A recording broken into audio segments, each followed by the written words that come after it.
স্বাগতম ভিজন প্ৰাগনুষ্ঠানলৈ আপোনাক জনাইছো আদৰণি দুৰ্নীতিত অভিযুক্ত বহু সংখ্যক প্ৰশাসনিক বিষয়া এতিয়া হৈছে ৰঙা ঘৰৰ আলহী এইসকল বিষয়াৰ বিৰুদ্ধে উত্থাপিত হৈছে ক্ষমতাৰ অপব্যৱহাৰ তথা চৰকাৰী ধন আত্মসাতৰ গুৰুতৰ অভিযোগ কিছুদিন পূৰ্বে বিভিন্ন অভিযোগৰ ভিত্তিত আৰক্ষীয়ে গ্ৰেপ্তাৰ কৰিছিল শীৰ্ষ প্ৰশাসনিক বিষয়া বুবুল লেখাৰুক কিন্তু ভিজন প্ৰাগৰে হোৱা এক আছুতীয়া সাক্ষাৎকাৰত নিজকে নিৰ্দোষী বুলি দাবী কৰিছে ৰঙা ঘৰৰ অতিথি হোৱা এগৰাকী শীৰ্ষ বিষয়াই এই ক্ষেত্ৰত ষড়যন্ত্ৰৰ বলি হোৱা বুলি অভিযুক্ত বিষয়াগৰাকীয়ে কৰা দাবীয়ে এতিয়া নতুন মাত্ৰা প্ৰদান কৰিছে সমগ্ৰ বিষয়টোক এই খণ্ডত প্ৰত্যক্ষ কৰক ভিজন প্ৰাগ এক্সক্লুসিভ ইনভেষ্টিগেশ্যন 14 মে 2017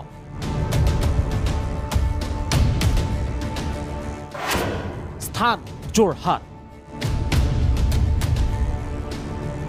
এই দিনটোতে দুৰ্নীতিত লিপ্ত হোৱাৰ অভিযোগত যোৰহাট আৰক্ষীয়ে গ্ৰেপ্তাৰ কৰিছিল ৰাজ্য চৰকাৰৰ ৰাজহ বিভাগৰ উপ সচিব তথা জ্যেষ্ঠ প্ৰশাসনিক বিষয়া বুবুল লেখাৰুক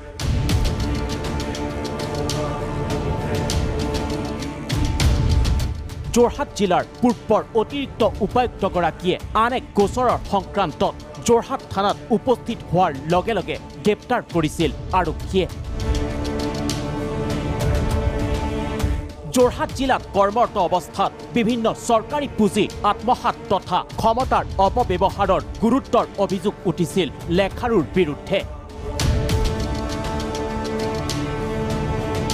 জ্যেষ্ঠ প্ৰশাসনিক বিষয়াগৰাকীৰ বিৰুদ্ধে উত্থাপিত অভিযোগসমূহ আছিল ক্ৰমে অভিযোগ নম্বৰ 1 নাবালকৰ বেংক একাউণ্ট খোলাৰ নামত জালিয়াতি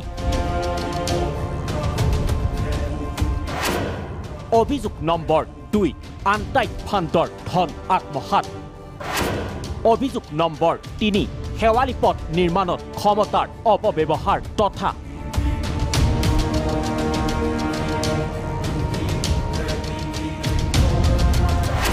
অভিযোগ নম্বৰ 4 যোৰহাট পৌৰসভাৰ সেল্ফ চেক কেলেংকাৰী উপৰোক্ত অভিযোগৰ ভিত্তিত গ্ৰেপ্তাৰ হোৱা প্ৰশাসনিক বিষয়া লেখাৰুক সম্প্ৰতি ৰখা হৈছে গুৱাহাটী কেন্দ্ৰীয় কাৰাগাৰত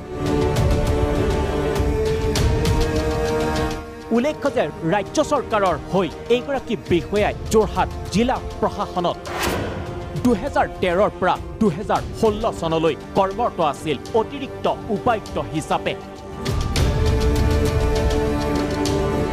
আনহাতে অভিযুক্ত বিষয়াগৰাকীৰ ওপৰতে 2014 বৰ্ষৰ সময়ছোৱাত ন্যস্ত আছিল যোৰহাট পৌৰসভাৰ কাৰ্যবাহী বিষয়াৰ দায়িত্ব উল্লেখ্য যে যোৰহাট জিলা প্ৰশাসনত সফলতাৰে নিজৰ দায়িত্ব সমাপন কৰিবলৈ সক্ষম হোৱা লেখাৰুক কিছুদিন পূৰ্বে ৰাজ্য চৰকাৰে পদোন্নতি দিছিল ৰাজহ বিভাগৰ উপ সচিব পদলৈ তেনেস্থলত এনে এগৰাকী বিষয়া দুৰ্নীতিৰ অভিযোগত ৰঙা ঘৰৰ ভাত খাব লগা হোৱাটো অকল দুৰ্ভাগ্যজনকেই নহয় যথেষ্ট চিন্তনীয়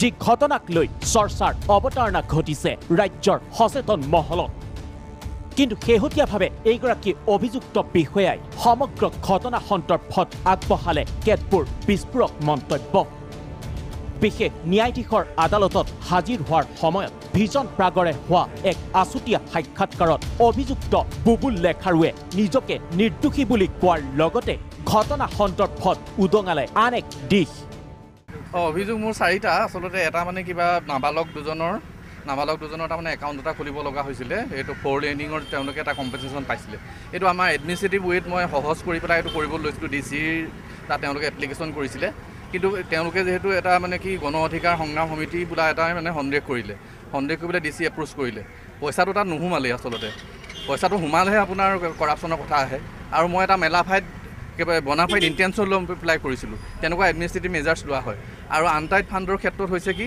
গোটেই বস্তুটো মই 3টা বছৰৰ মই আৰু ট্ৰেজাৰী অফিচাৰ আৰু ফাও লগ লাগি ডিচি নিৰ্দেশত এটা এনকুৱাৰী কৰিছিলোঁ যিটো কেগৰ প্ৰতিবেদন কি কয় এজি অফিচৰ প্ৰতিবেদনৰ ইনস্পেকশ্যন প্ৰতিবেদনৰ ওপৰত ভিত্তি কৰি গৈছিলোঁ তাত মই কোনো ধৰণে জড়িত নহয় একদম খাটাং শেৱালি পথটো আচলতে এইটো এটা প্ৰভিজন আছে যে এক্সটেণ্ডেড এৰিয়াত এইটো তাৰমানে এক্সটেণ্ডেড এৰিয়াত বা আউটসাইড মিউনিচিপালিটি এৰিয়াত এইটো কৰিব পাৰি আৰু তেনেকুৱা ধৰণৰ উদাহৰণ আছে বহুত তাৰমানে আৰু এটা আছিলে আপোনাৰ এইটো চেল্ফ চেক ড্ৰয়েলটো তাত মানে সেইটো প্ৰিভেলেণ্ট আছিলে আৰু বিভিন্ন অফিচত চেল্ফ চেক ড্ৰ বিভিন্ন ইমাৰ্জেঞ্চি কামত কৰিব পাৰি ধৰি লওক আপোনাৰ যিটো আপোনাৰ মাষ্টাৰ ৱৰ্কাৰবিলাকৰ একাউণ্ট নাছিলে সেই সময়ত 14ৰ লাষ্টৰ ফালে আৰু 15ৰ ফাৰ্ষ্টৰ ফালে কৰিব লগা হৈছিলে আৰু এইবিলাক একাউণ্টেড মানি এজি অডিট হৈ গৈছে কোনো ধৰণৰ নাই তাৰমানে কোনো চব ফলছ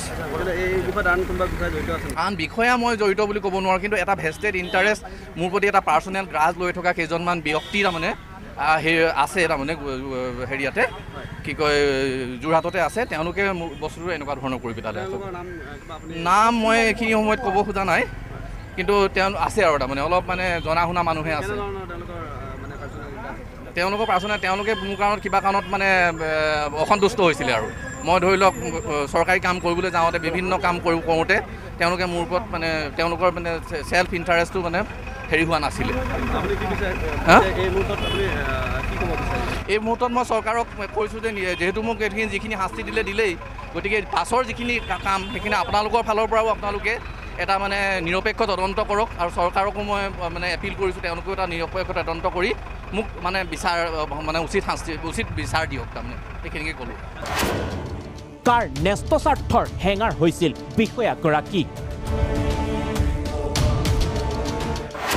ষড়যন্ত্ৰৰ বলি হ'ল নেকি বুবুল লেখাৰু এই ক্ষেত্ৰত যদিহে অভিযুক্ত বিষয়াগৰাকীৰ অভিযোগ সত্য হয় তেন্তে যোৰহাট জিলা প্ৰশাসনৰ দায়িত্বশীল বিষয়া হিচাপে কাৰোবাৰ ন্যস্তস্বাৰ্থ পূৰণ নকৰাৰ ফল ভুগিছে নেকি লেখাৰুৱে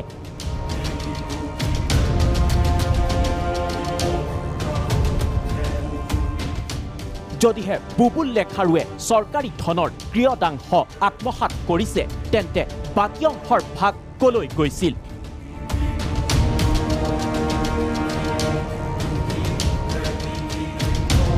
এই ক্ষেত্ৰত আৰু কোন কোন ৰৌবৰালী জড়িত আছে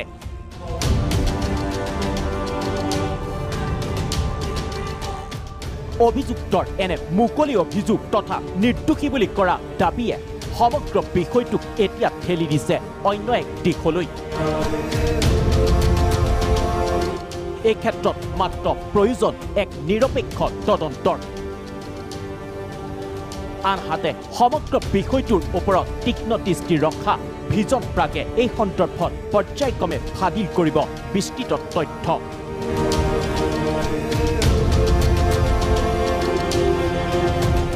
ব্যুৰো ৰিপৰ্ট ভিজন প্ৰাগ জুনাইত অতি নিঃসংগভাৱে হত্যা কৰা হ'ল কংগ্ৰেছী নেতা হিৰণ্য দলেক কংগ্ৰেছৰ মতে এয়া গুপ্ত হত্যা পিছে ঘটনাৰ তদন্তত পোহৰলৈ আহিছে আন কেতবোৰ বিস্ফোৰক তথ্যহে যি তথ্যই ভাবুকি কঢ়িয়াইছে সমগ্ৰ অসম তথা মিচিং জাতিটোলৈ কাৰণ অতি নিমাক্ষিত শান্ত জনগোষ্ঠী হিচাপে পৰিচিত মিচিং জনগোষ্ঠীৰ মাজত জন্ম পালে বিদ্ৰোহী সংগঠন LDCMLে যিটো সংগঠনে হত্যা কৰিলে মিচিং জনগোষ্ঠীৰ নেতা হিৰণ্য দলেক এই খণ্ডত প্ৰত্যক্ষ কৰক ভিজন প্ৰাগ ইনভেষ্টিগেশ্যন মৃত্যু আহে এনেকৈ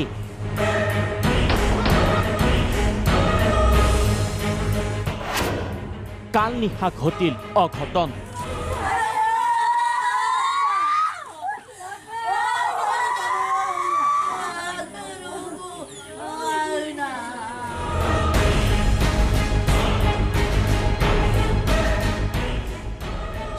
জুন 2017 চন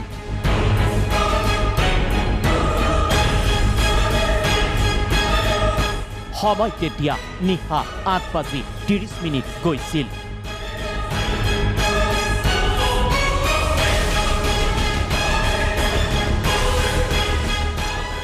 মুখত ক'লা কাপোৰ বান্ধি তিনিজন যুৱক সোমাই আহিল চাংঘৰটোলৈ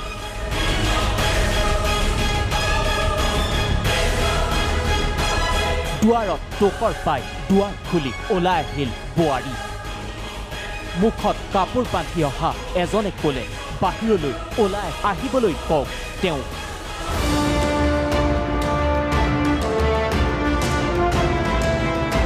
কথামতেই কাম বোৱাৰীয়ে গৈ ভিতৰত খবৰ দিয়াত ওলাই আহিল মানুহজন পিছে পিছে আহিছিল তেওঁৰ পত্নীও ওলাই অহাৰ লগে লগে আক্ৰমণ শূন্য দূৰত্বৰ পৰা তিনি যাই গুলি কৰি থকা সৰকা কৰি পেলালে মানুহজনক পিছৰখিনি বৰ্ণনাতীত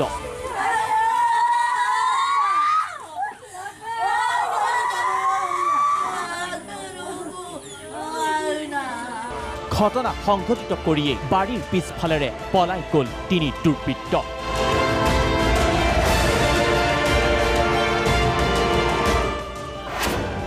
ভিজন প্ৰাগৰ অনুসন্ধান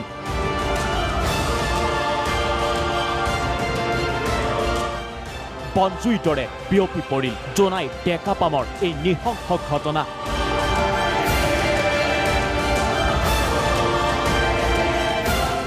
কংগ্ৰেছ নেতা হিৰণ্য দলেৰ হত্যাই জোকাৰিলে দিছপুৰকো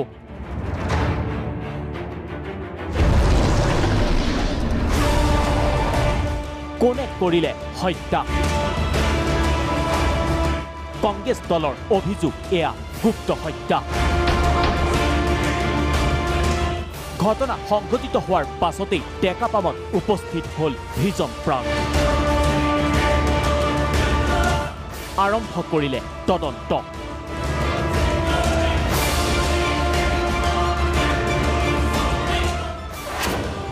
মিচিং বিদ্ৰোহী সংগঠন LDC-ML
প্ৰশ্ন হয় কোন এই LDC-ML কিহৰ বাবে তেওঁলোকে গ্ৰহণ কৰিলে সহস্ৰ পন্থা সংগঠনটোৰ নেতৃত্ব দিছে ৰোহন পাটিৰ উৰফে ৰাম পাটি নামৰ এজন যুৱকে ভিজন প্ৰাগে প্ৰথমবাৰৰ বাবে উন্মোচন কৰিছে সংগঠনটোৰ সবিশেষ তথ্য জুনাইত চলিছিল সৰজমিন তদন্তত পোহৰলৈ আহিছে কেতবোৰ এক্সক্লুসিভ তথ্য ৰামৰ ঘৰত ভিজন প্ৰাগ এতিয়া প্ৰশ্ন উঠিছে কোন এই LDC-ML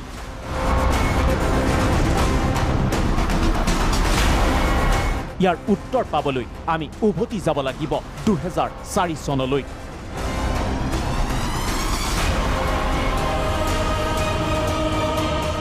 LDC-ML জন্ম দিয়া মূল মানুহ এইজন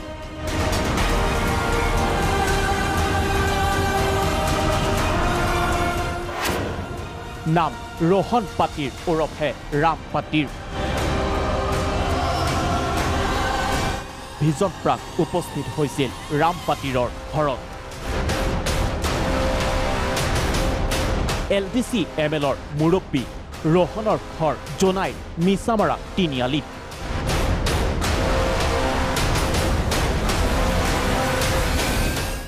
পুত্ৰৰ সন্দৰ্ভত কি ক'লে পিতৃয়ে আপোনাৰ সন্তান কেইটা সন্তান মোৰ চাৰিটা কি নাম তেওঁলোকৰ ডাঙৰজনৰ নাম কীৰ্তিশ পাটিল সৰুজনৰ নাম সঞ্জীৱ পাটিল তাৰপিছত শ্যাম পাটিল তাৰপিছত ৰাম পাটিল আপোনাৰ কনিষ্ঠ সন্তান ৰাম পাটিল একদম নমলীয়া হয় তেখেত কিমান দিনৰ পৰা ঘৰত নাই কিমান দিনৰ পৰা যে কিমান আমাৰতো মনত নাই কিমান চনত ভাগিলে তাৰপিছত আকৌ তেজপুৰত ধৰা ক'লে তেজপুৰৰ পৰা আমি জামিন কৰি আনি ইয়াত 2.5 বছৰমান থাকিলে নেকি তাৰপিছত আকৌ গ'ল আজি 2 বছৰ হৈছে আৰু ইয়াত ভালকৈ আছিলেগৈ তেতিয়া এনে কাম চাম কৰি মানে চলি আছে আৰু আছিলে তাৰপিছত কি এটা হ'ল ইয়াতো চব ককাইকেইটা চব বেলেগ হৈ গ'ল সি অকলে আছিলে মই তাক ভাল ভাল কথা কৈও থাকোঁ আৰু তুমি এইটো এই মোৰ যিখিনি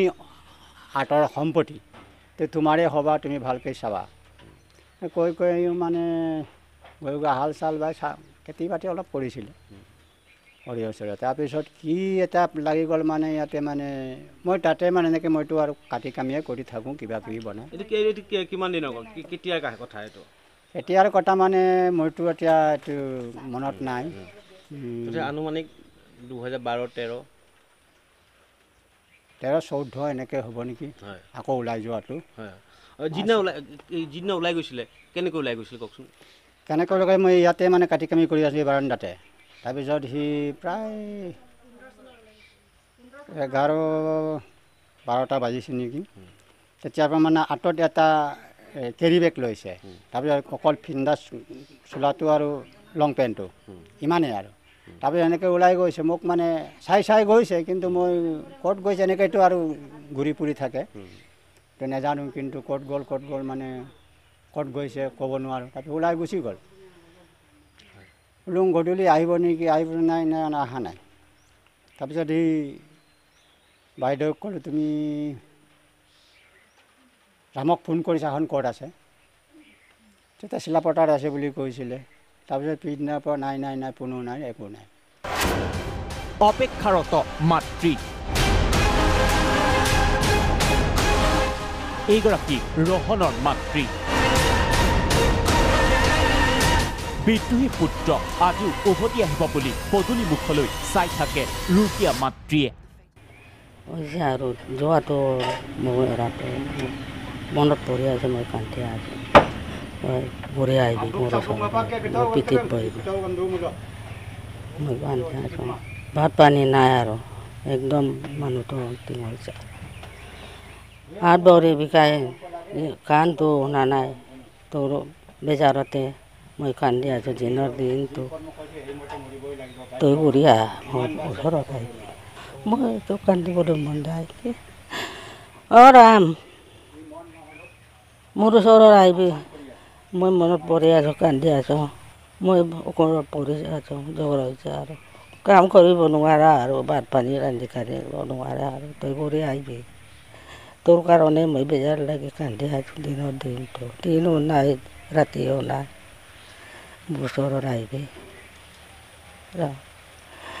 তই মনত পৰি আছোঁ কি ক'লে এছ.পিয়ে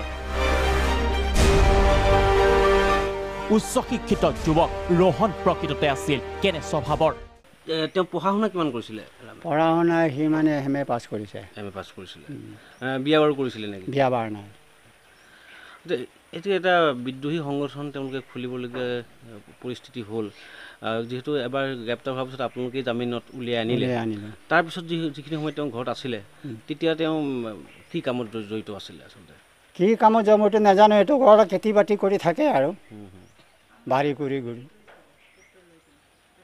বাৰী কিনি ঘূৰি থাকে আৰু বেলেগ কিবা সংগঠনৰ মানুহ বা তেনেকুৱা তেতিয়া আপোনাৰ ঘৰলৈ আহিছিলে নেকি কেতিয়াবা বহুত মানুহ আহে তাৰ লগত কোন সংগঠনৰ মই ক'ব নোৱাৰোঁ কিন্তু বহুত মানুহ আহে ই যেতিয়া আহিছিল তেতিয়া আছিল এতিয়া তোৰ বহুত মানুহে আহে ইয়াত মানে আলহী হিচাপে আহিছে আলহী হিচাপে মই মানে এনেকৈ ব্যৱহাৰ কৰি থাকোঁ আৰু এগৰাকী পিতৃ হিচাপে যেতিয়া আপোনাৰ পুত্ৰ এটা বিদ্ৰোহী সংগঠনত জড়িত হৈ পৰিল সেই বিদ্ৰোহী পন্থা বাদ দি মূল সুঁতিলৈ উভতি আহিবৰ বাবে আপুনি কেতিয়াবা তাক অনুৰোধ জনাইছিলেনে অনুৰোধ খুব খান্দি কৈছিলোঁ মই চকুৰ পানী মচি কৈছিলোঁ তুমি এইকেইটা নেযাবা তাত নেযাবা তাৰ এইটো কাম ভাল কাম নহয় বুলি বহুতবাৰ কৈছিলোঁ বাৰে কৈছিলোঁ কিন্তু নুশুনিলে কথাই নকয় মুঠতে সি মানে সৰুৰ পৰা মানে নুমলীয়াটো BA গ্ৰেজুৱেট লোৱালৈকে তাৰ আলহ হোৱা নিচিনা মাকৰ মানে সেই ইয়াতে মাতা দি পেলাই ঘুমাই থকা ল'ৰা এনে আলোৱা হৈ আছিলে কি কি কি কালে পৰা কি হ'ল এইটো তাৰ ভাগ্যই নি কি নি কেনেকৈ ওলাই ক'ব নোৱাৰে কেনে স্বভাৱৰ ল'ৰা আছিল আচলতে খুব ভাল স্বভাৱৰ ল'ৰা আচলতে আগতে ধুনীয়া কাৰ লগত কাজিয়া পেচাল নকৰে কাৰ লগত দুষ্টামি নকৰে কাৰো ল'ৰা ছোৱালী গাভৰু ছোৱালীৰ লগত আলোচনা তাৰ একো নাই পঢ়া শুনা ক'ত কৰিছিল তেওঁ পঢ়া শুনা আমাৰ এই ডেকাপামতে ছেকেণ্ডাৰী পাছ কৰিছে তাৰপিছত চিলাপথাৰত ডিগ্ৰী লৈছে তাৰপিছত ইয়াৰ পৰা তেতিয়া ডিগ্ৰী যেতিয়া ল'ল তেতিয়া মানে ঘৰৰ পৰা ওলাই গ'ল মানে ক'ত যা বুলি লখিমপুৰত যাম মই ক'লোঁ মোৰ পৰা তুমি লখিমপুৰত যাব নালাগে নহয় তইতো ৰিজাল্ট ওলালে তইতো এম এ পঢ়িব লাগিব কম এম এ পঢ়াটো কি ডাঙৰ কথা নহয় এবাৰ মই গৈ চাওঁ তাতে মই ছগান ইণ্ডিয়া কোম্পানী বোলে এটা এৰিয়াত সোমাই গ'ল সোমাই তাতে কেইবছৰমান থাকিলে তাৰ পৰাই মানে ইয়াতে ক'ব দি মই এম এ পৰীক্ষা দি আছোঁ এনেকৈ কেনেকৈ পাছ কৰিলোঁ ক'ব নোৱাৰোঁ কিন্তু এতিয়া গম পাইছোঁ যে এম এ পাছ কৰিলে LDC ML নামৰ এই সংগঠনটোৰ আজিৰ দিনটোত কিমান শক্তিশালী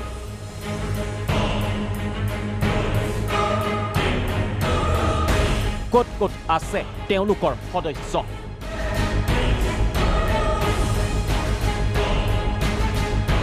বৰ্তমান কি কাণ্ড সংঘটিত কৰিছে কোনক ধেমাজি জিলা আৰক্ষীৰ অধীক্ষকৰ এক্সক্লুচিভ মন্তব্য এওঁলোকৰ ইণ্ট্ৰগেশ্যন যে চলি আছে তো সেই ইণ্ট্ৰগেশ্যনত ৰিগাৰ্ডিং দ্য অৰিজিন এণ্ড সেই বস্তুবিলাক ওলাব as far as a strength is concerned আমাৰ যিমানখিনি নলেজ আছে we don't think there are more than 5 to 7 cadres the strength is around 5 to 7 cadres that's all আমি ইনপুট পাই আছোঁ so' we are working on that এইজন ৰাম পাতিৰ alias Rohan পাতিৰ নামৰ এজন ব্যক্তি যি নিজেৰক মানে সেই সংগঠনৰ কমাণ্ডাৰ হিচাপে কয় সেই আমাৰ ইনভেষ্টিগেশ্যনত আহিছে আৰু উই আৰ ৱৰ্কিং অন দ্যাট আপোনালোকে বৰ্তমানলৈকে যি তিনিজনক আপোনালোকে আটক কৰিছে তেওঁলোকে তিনিজন ব্যক্তিৰ নাম উল্লেখ কৰিছিলে তেওঁলোকে সমগ্ৰ প্লেনিংটো কৰিছিল আৰু তেওঁলোকে এজনে শূন্য দূৰত্ব পৰা উলিয়াইছিলে তেওঁলোকৰ সন্ধানত অভিযান অব্যাহত আছে নেকি হয় এই তিনিজনৰ ইণ্টাৰগেশ্যন পিছত আমি গম পালোঁ কি কোন ইয়াত মানে ইনভলভ আছে চ' সেইজনৰ নাম আৰু তেওঁলোকৰ গোটেইখিনি এড্ৰেছ তেওঁলোকৰ এক্টিভিটিজ ক'ত তেওঁলোকক থাকে সেই গোটেইখিনি ডিটেইলছ আমাৰ হাতত আছে আৰু তাৰ ওপৰত অপাৰেশ্যন অলৰেডি সেইদিনৰ পৰাই আৰম্ভ হৈছেই আৰু বেলেগ আমাৰ টিম বেলেগ জেগাত continuously even now are operating and trying to nab these people who are involved in this মই আপোনাক আৰু এটা কথা জানিব বিচাৰিম যিটো সংগঠনৰ যিটো এক্টিভিটি যিটো হ'লো সেইটো হৈ গ'ল তাৰ আগত তেওঁলোকৰ এক্টিভিটি আছিলে নেকি জিলাখনত বা জোনাইতে হওক বা ধেমাজিতে হওক last week around on 17th মানে 10 दिन আগত we had arrested 3 people a case is registered in Gogamukh police station when এটা মানে extortion attempt was done তেতিয়া আমি তিনিজন মানুহ ধৰিছিলোঁ তেতিয়াৰ পৰা আমাৰ মানে লাইটত আহিছে কি আকৌ মানে they are started extortion so that case is under investigation আৰু তাৰ আগত ৰিচেণ্ট পাষ্টত আমি মানে ইমানখিনি তেওঁলোকৰ এক্টিভিটিজ পোৱা নাছিলোঁ ভিজন প্ৰাগৰে বিশেষ প্ৰতিবেদনত সময় হৈছে খন্তেক বিৰতিৰ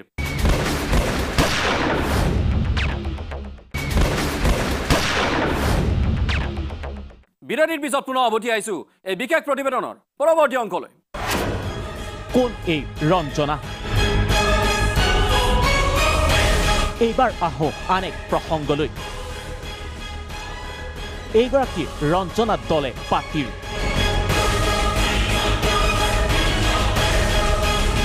তেওঁ একাধাৰে কংগ্ৰেছী নেত্ৰী আৰু LDC MLৰ সক্ৰিয় সদস্য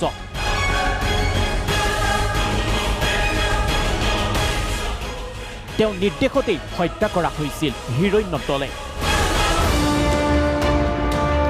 এই সন্দৰ্ভত কি কয় ৰঞ্জনাৰ স্বামীয়ে এটা ঘটনাৰ লগত আপোনাৰ পত্নীক আৰক্ষীয়ে গ্ৰেপ্তাৰ কৰিছে এই বিষয়ে আপুনি কিবা জানেনে নাই সেই বিষয়েতো মই একো নাজানো মই ইয়াত আছোঁ তাই তাত থাকে চাকৰি সূত্ৰে মই ইয়াত থাকিব লগা হৈছে ইমান দূৰৰ পৰা অহা যোৱাটো মোৰ কাৰণে মোৰ সম্ভৱ নহয় আৰু মই ফিজিকেলিও হেৰি হৈ গৈছোঁ বুঢ়া হৈছোঁ আৰু ধৰক ডায়েবেটিক পেচেণ্ট হোৱাৰ কাৰণে পতি পত্নীৰ সম্পৰ্কটো কি মানে ভালেই আছেনে এতিয়া? ভালে আছে আমাৰ। তথাপি আপোনাৰ মই দুখ পাইছোঁ তাই এনেকুৱা হেৰি কৰিলে বুলি, এৰেষ্ট কৰিলে শুনি পেলাই মই দুখ পাইছোঁ আৰু কালি আহিছোঁ সন্ধিয়াতে। কালি ইয়াৰ উপৰিও তেওঁক আৰু এবাৰ এৰেষ্ট কৰা হৈছিল। কিহৰ কাৰণে এৰেষ্ট কৰিছিল তেখেতক? কিহৰ কাৰণে সেইটোতো তাই ঠিক মোক সঁচা কথাটো কৈছেনে নাই মই নাজানো, কিন্তু এনেকুৱা ট্ৰেইনিং সিহঁতৰ কিবা মিটিং এখন আছিলে বোলে মণিপুৰত। সেই ট্ৰেইনিং কৰিবলৈ যাওঁতে আমাক বজাৰ কৰিবলৈ গৈছিলে বোলে হেৰিত মুৰেনেকত, বাংলাদেশ বৰ্ডাৰ মানে মণিপুৰ বাংলাদেশ বৰ্ডাৰ। 2009 চনত এটা মানে বিদ্ৰোহী সংগঠন তাৰ জন্ম হৈছিল, নাম LDCML। সেই সংগঠনটোৰ সদস্য বুলি তেওঁক সন্দেহ কৰা হৈছে।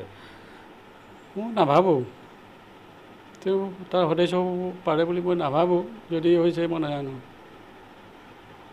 যদি হৈ আছে মইতো গম নাপাওঁ। ঘৰত যাওঁ এনিশা বা দুনিশা থাকোঁ আৰু গুচি আহোঁ, নহয় জানো? এতিয়া তাই ক'ত যায় কি কৰে সেইটোতো মই ক'ব নোৱাৰিম। এৰেষ্ট কৰাৰ পিছত আপুনি কিবা খা খবৰ লৈছেনে তেখেতৰ? লৈ আছোঁ বাৰু। খবৰ মানে ডাইৰেক্ট ফোন চুইচ কৰিলে সিহঁতৰ। তো ছোৱালী আছে মোৰ ডাঙৰজনী ছোৱালী, তাইয়ে মোক খবৰবোৰ দি আছে বা মই লৈ থাকোঁ। তেওঁৰ ওপৰত কি অভিযোগ উঠাইছে? অভিযোগটো কি বুলি কৈছে? তো সন্দেহে বুলি জড়িত বুলি সন্দেহত ধৰিছে বুলি মই গম পাওঁ। এইটো LADC নেকি LMDC সংগঠনটো জড়িত বুলি সন্দেহত পুলিচে ধৰিছে বুলিয়ে জানো, সেইটোৱে জানো মই। তেওঁ কংগ্ৰেছৰ ৰাজনীতিৰ লগতো দীৰ্ঘদিন জড়িত হৈ আছিল বুলি এটা কথা ওলাইছে। তেওঁ কংগ্ৰেছত আছিল নে? আছিলে, তাই নেতা আছিলে। তাই যেতিয়া এই কি বুলি কয় ITDPৰ হিৰণ্য দলে যেতিয়া ITDPৰ চেয়াৰমেন আছিলে, তাই মেম্বাৰো আছিলে, তাত মেম্বাৰো থাকিলে তাই। মানে তেওঁ কেতিয়াৰ পৰা কংগ্ৰেছ কৰি আছে? কংগ্ৰেছ ফ্ৰম আৰ চাইল্ডহুড বুলিয়ে ক'ব পাৰি। যেতিয়া হেৰিৰ পৰাই আছে, মই ঠিক হেৰিটো ক'ব নোৱাৰিম, পাগৰ পৰাই আছে। লাষ্ট কেতিয়ালৈকে কংগ্ৰেছ এৰিলে কেতিয়া? কংগ্ৰেছ এৰা নাই, এতিয়াও এৰা নাই। আজিৰ দিনটোত কংগ্ৰেছত আছে। তাইহে একমাত্ৰ কিজানি কংগ্ৰেছত থকা এতিয়ালৈকে। মানে আমি আজিৰ দিনটোত ক'ব পাৰোঁ যে তেওঁ আজিৰ দিনটোতো অসম প্ৰদেশ কংগ্ৰেছ মহিলা কমিটিৰ তেওঁ আজিৰ দিনটো এক্টিভ মেম্বাৰ। আজিও এক্টিভ মেম্বাৰ তাই। স্বামীৰ সমান্তৰালভাৱে আৰক্ষী অধীক্ষকেও ৰঞ্জনাৰ সন্দৰ্ভত আগবঢ়াইছে তাৎপৰ্যপূৰ্ণ মন্তব্য।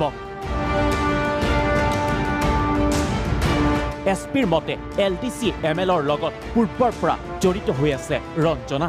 এগৰাকী মহিলাকো গ্ৰেপ্তাৰ কৰিছে, মহিলাগৰাকী কেছটো কেনেকৈ হৈ পৰিল?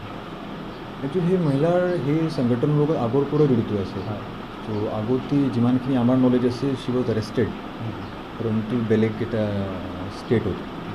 আকৌ she is active in this organisation. ত' যেতিয়া আমি সেই গোটেইখিনি ইনভেষ্টিগেশ্যনত ষ্টাডি কৰিলোঁ, তেতিয়া আকৌ আমি সেই লেডিৰ ৰোল এই কেছত পালোঁ। সেইকাৰণে তাক আকৌ এৰেষ্ট কৰা হ'ল। ৰাজ্যত এতিয়াও অব্যাহত আছে চোৰাং কাঠৰ ৰমৰমীয়া বেহা। ভুৱা চালানেৰে বহিৰাজ্যৰ পৰা চোৰাং কাঠ ভৰ্তি ট্ৰাকসমূহ প্ৰতিদিনে প্ৰৱেশ কৰি আহিছে অসমত। এই ক্ষেত্ৰত স্বয়ং বন বিভাগৰে গোপন বুজাবুজিৰে ৰাজ্যৰ ইমূৰৰ পৰা সিমূৰলৈ চোৰাং কাঠ সৰবৰাহৰ এক্সক্লুচিভ ভিজুৱেল বন্দী হৈছে প্ৰাগ নিউজৰ কেমেৰাত। এই খণ্ডত প্ৰত্যক্ষ কৰক ভিজন প্ৰাগ ইনভেষ্টিগেশ্যন। দুৰ্নীতিগ্ৰস্ত বন বিষয়া কাঠ মাফিয়াৰ গোপন মিতিৰালি।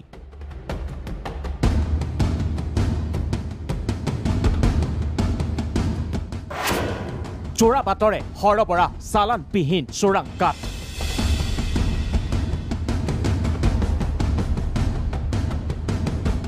ৰাজ্যৰ ইমূৰৰ পৰা সিমূৰলৈ নিৰ্বিবাদে অব্যাহত আছে কাঠৰ চোৰাং বেহা।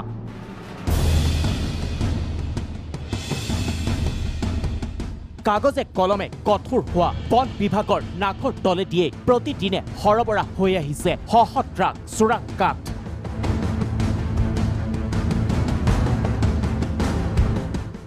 মন কৰক প্ৰাগ নিউজৰ কেমেৰাত বন্দী হোৱা এই দৃশ্য। ভুৱা নথি পত্ৰৰে যোৰাবাটৰ পৰা নগাঁৱলৈ সৰবৰাহৰ চেষ্টা কৰোঁতে এনেদৰেই জব্দ কৰা হ'ল AS01 HC 8551 নম্বৰৰ চোৰাং কাঠ ভৰ্তি ট্ৰাকখন।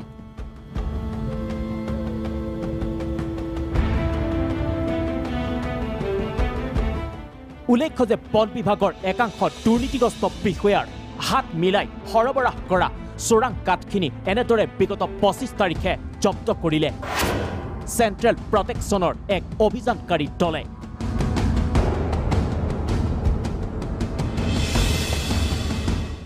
এই ক্ষেত্ৰত দুষ্ট চক্ৰটোৱে কাঠখিনি কঢ়িওৱাৰ ক্ষেত্ৰত ভুৱা লেভি আৰু চালান ব্যৱহাৰৰ উঠিছে গুৰুতৰ অভিযোগ।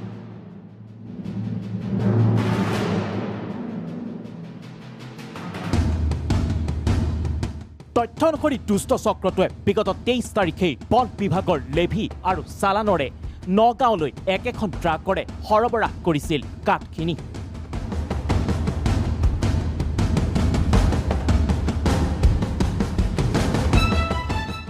কিন্তু পুনৰ সেই একেখন চালানৰ লেভি ব্যৱহাৰ কৰি দুষ্ট চক্ৰটোৱে 25 তাৰিখেও সৰবৰাহৰ অপচেষ্টা চলাইছিল আন এগাড়ী কাঠ। গুৱাহাটী চেণ্ট্ৰেল প্ৰটেকশ্যনৰ অভিযান জ্বলাই অবৈধ হেৰি আছে কাঠ আছে, তাৰপিছতে চালান আছে 23 তাৰিখৰ। সেইকাৰণে তেওঁলোকৰ গাড়ীখন অভিযান কৰি গাড়ীখন ইয়াতে ধৰা হৈছে, অনা হৈছে। লেভিটো ক'ত কাটা হৈছিলে, কিমান তাৰিখ কাটা হৈছিলে? 23 তাৰিখৰ। ক'ৰ পৰা কাটা হৈছিলে? যোৰাবাট ভিতৰৰ পৰা কাটিছে নেকি, যোৰাবাট ভিতৰৰ পৰা কাটিব। তাৰপিছতে তেওঁলোকে ধৰি মেলি ড্ৰাইভাৰক চাই মেলি লৈ আহিছে আৰু ইয়াতে। ড্ৰাইভাৰে কি স্বীকাৰোক্তি দিছে? ড্ৰাইভাৰ প্ৰথমতেতো নাই বুলি কৈছে, তাৰপিছত যেতিয়া চালানখন চাই হেৰি কৰে তেতিয়া ধৰাৰ পিছত 23 তাৰিখৰ চালান 2 টিপ মাৰা বুলি কৈছে তেওঁ। ড্ৰাইভাৰে স্বীকাৰোক্তি দিছে 2 টিপ মাৰা বুলি। এটা লেভি এটা চালানত। অভিযোগ অনুসৰি দীৰ্ঘদিন ধৰি দুষ্ট চক্ৰটোৱে যোৰাবাটৰ খণ্ড বন বিষয়াগৰাকীক হাত কৰি এনেদৰেই অব্যাহত ৰাখিছে কাঠৰ চোৰাং বেহা। কিন্তু ইমানৰ পিছতো ৰহস্যজনকভাৱে মৌন যোৰাবাট খণ্ড বন বিষয়া সঞ্জয় নাথ।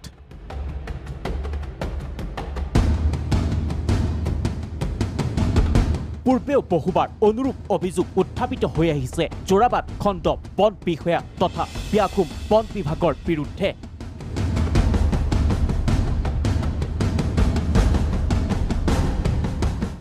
তাৰ পাছতো এনেদৰে ভুৱা চালানৰে প্ৰতিদিনে সৰবৰাহ হৈ আহিছে ট্ৰাকে ট্ৰাকে চোৰাং কাঠ।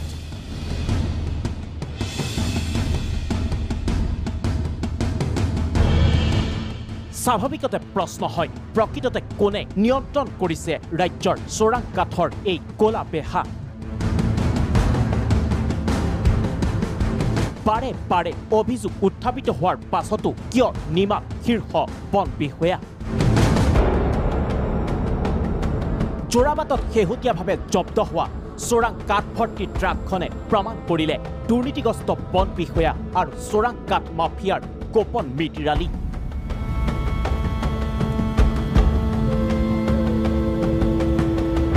এই ক্ষেত্ৰত দুৰ্নীতিগ্ৰস্ত বন বিষয়াৰ বিৰুদ্ধে কি ব্যৱস্থা গ্ৰহণ কৰা হ'ব সেয়া পৰৱৰ্তী সময়ত লক্ষণীয় হ'ব।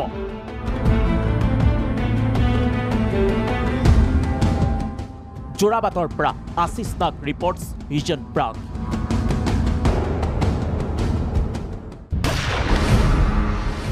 এতিয়া লৈছো চমু বাণিজ্যিক বিৰতি। বিৰতিৰ পিছতো আছে আৰু বহুতো খবৰ।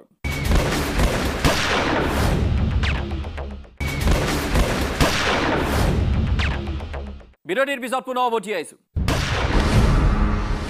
এখন দেশৰ আইন শৃংখলা নিয়ন্ত্ৰণৰ বাবে নিয়োজিত প্ৰধান বাহিনীটো হ'ল আৰক্ষী বাহিনী। অতি সুনিপুণ অত্যাধুনিক অস্ত্ৰ শস্ত্ৰৰে সুসজ্জিত এই আৰক্ষী জোৱানসকলে এফালৰ পৰা দমন কৰি আহিছে হত্যা হিংসাৰ দৰে জঘন্য ঘটনাক। বিশ্বৰ ভিন্ন প্ৰান্তৰ এনে কেইটামান শক্তিশালী আৰক্ষী বাহিনী সন্দৰ্ভত প্ৰত্যক্ষ কৰক ভিজন প্ৰাগ স্পেচিয়েল ৰিপৰ্ট। সুসজ্জিত আৰু সুনিপুণ আৰক্ষী বাহিনী।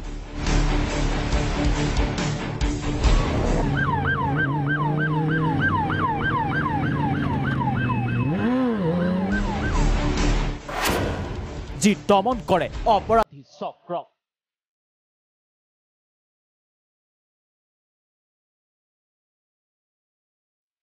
এখন দেশৰ নিৰাপত্তাৰ বাবে নিয়োজিত বাহিনীটো হ'ল আৰক্ষী বাহিনী।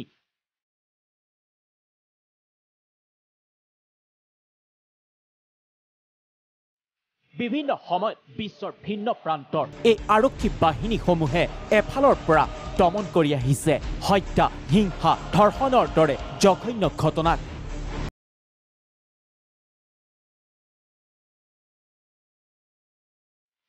বিশ্বৰ বিভিন্ন শক্তিশালী দেশৰ এনে কেইটামান আৰক্ষী বাহিনী হ'ল দক্ষিণ আফ্ৰিকাৰ আৰক্ষী বাহিনী,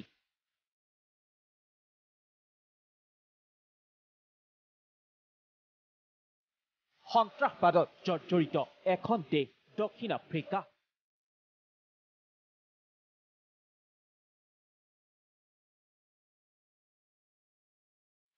বিশ্বৰ বৃহত্তম অৰ্থনীতিৰ এইখন দেশত বিভিন্ন সময়ত কঁপাই গৈছে হত্যা, হিংসা আৰু ধৰ্ষণৰ দৰে জঘন্য ঘটনাই।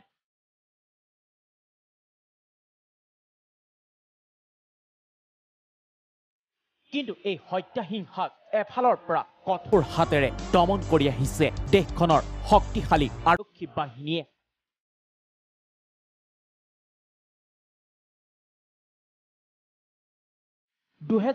চনলৈকে দেশখনৰ কেপটাউন চহৰক জনা গৈছিল হত্যাৰ চহৰ হিচাপে, কিন্তু এইখন চহৰতো সম্প্ৰতি বিৰাজ কৰিছে শান্তিৰ পৰিৱেশ।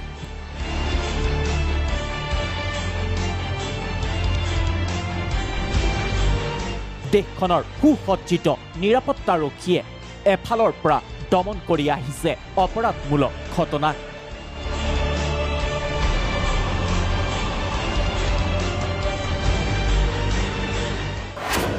ব্ৰাজিল আৰক্ষীৰ সফলতা।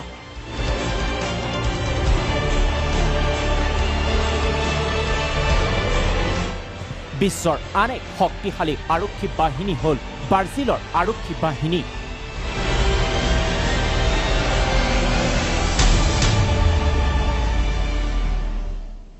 ড্ৰাগছ মাফিয়া, দলবদ্ধ ধৰ্ষণৰ দৰে জঘন্য ঘটনাই কঁপাই যোৱা এইখন দেশৰ আৰক্ষীয়ে বৰ্তমান নিজৰ নিয়ন্ত্ৰণলৈ আনিছে দেশখনক।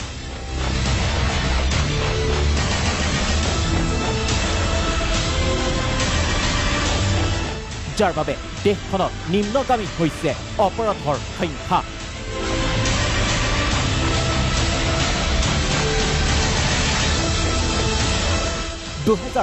চনত ব্ৰাজিলৰ ৰিঅ' ডা জেনেৰিঅ'ত সংঘটিত ঘটনাক কঠোৰ হাতেৰে দমন কৰিছিল ব্ৰাজিল আৰক্ষীয়ে।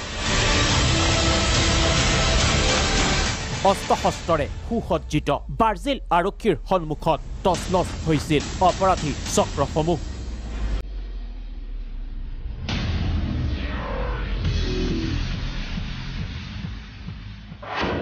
শক্তিশালী মেক্সিকান আৰক্ষী। বিশ্বৰ আন এখন অশান্তজৰ্জৰ দেশ হ'ল মেক্সিকো।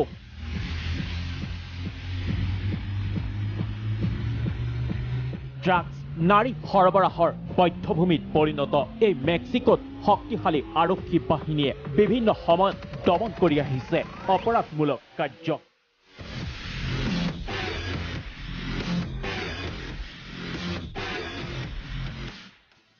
অশান্তজৰ্জৰ মেক্সিকোত সন্ত্ৰাসবাদী কাৰ্যকলাপ ৰোধত বিশেষ ভূমিকা লৈছে দেশখনৰ আৰক্ষী বাহিনীয়ে।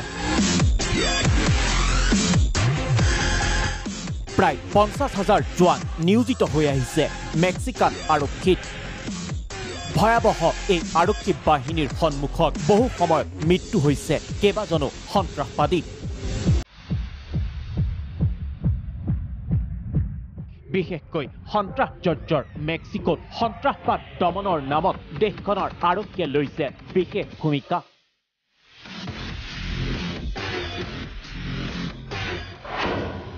আমেৰিকান পুলিচ বাহিনী।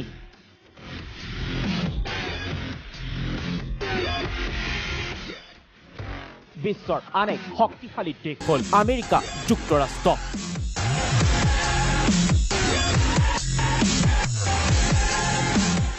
বিশ্বৰ শক্তিশালী এই বাহিনীত জড়িত হৈ আছে 11,000 জন পুৰুষ আৰু 7,500 গৰাকী মহিলা পুলিচ বিষয়া।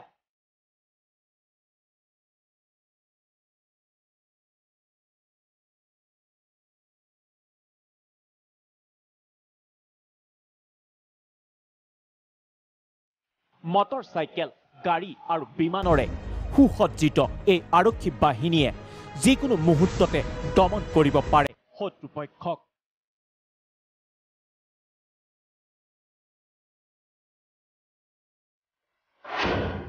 ৰয়েল কানাডিয়ান মাউণ্টেইন আৰক্ষী। কানাডাত 1920 চনত গঠিত হোৱা এটা শক্তিশালী আৰক্ষী বাহিনী হ'ল ৰয়েল কানাডিয়ান মাউণ্টেন আৰক্ষী।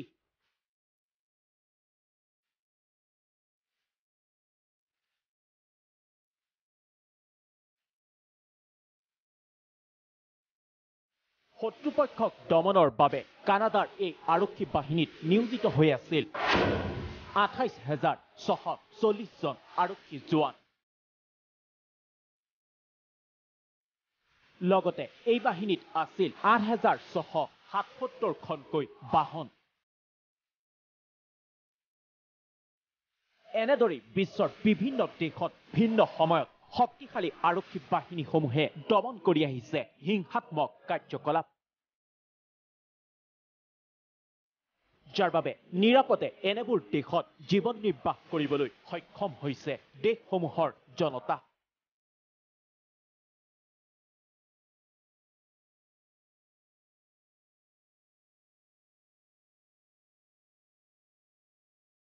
সমগ্ৰ বিশ্ববাসীৰ বাবে ই আশাৰ বতৰা। International desk, vision Prag.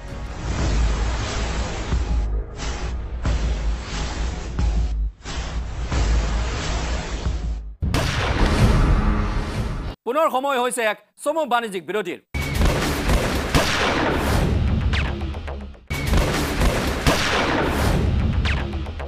বিৰতিৰ পিছত পুনৰ উভতি আহিছোঁ ভিজন প্ৰাগলৈ। মানৱ সভ্যতাৰ বিকাশৰ সমান্তৰালকৈ বিশ্বত বৃদ্ধি পাই আহিছে যুদ্ধ বিগ্ৰহ, হত্যা, হিংসাকে ধৰি বিভিন্ন অপৰাধমূলক ঘটনা। বিশ্বৰ অপৰাধৰ তালিকাত প্ৰতিদিনে সংযোজন হৈছে অনেক জঘন্য ঘটনা। আজিৰ দিনটোৰ বিষয়ে বিশ্বৰ অপৰাধ ইতিহাসে কি কয়, এইখন ওপৰত প্ৰত্যক্ষ কৰক vision Prag crime history. 3 July 1944 চন।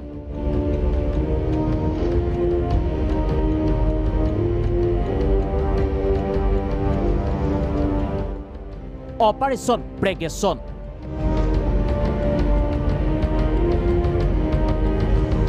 ইতিহাসৰ আজিৰ দিনটোতে নাজি বাহিনীৰ কবলৰ পৰা বেলাৰুছৰ ৰাজধানী মিন্স্ক চহৰক উদ্ধাৰ কৰিছিল ছোভিয়েট বাহিনীয়ে।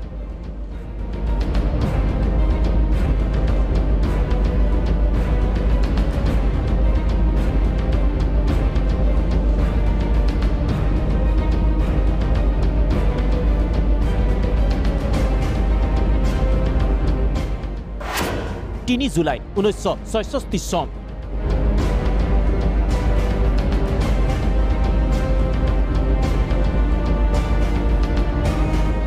যুদ্ধবিৰোধী প্ৰতিবাদ।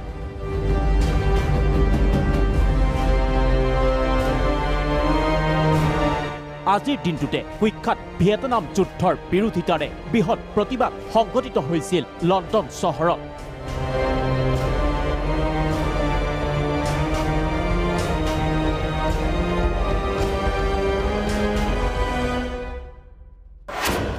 জুলাই 1988 চন। মাৰ্কিন নৌসেনাৰ নৰসংহাৰ।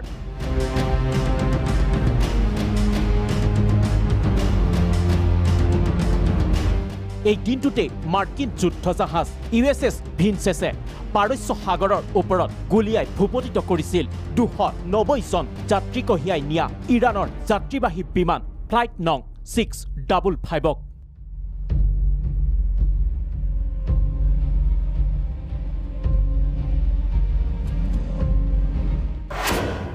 3 জুলাই 2013 চন। ইজিপ্তত সামৰিক অভ্যুত্থান।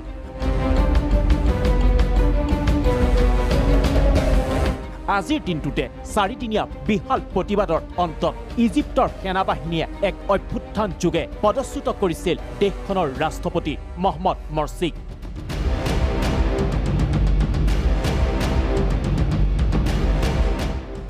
International desk, vision Prag.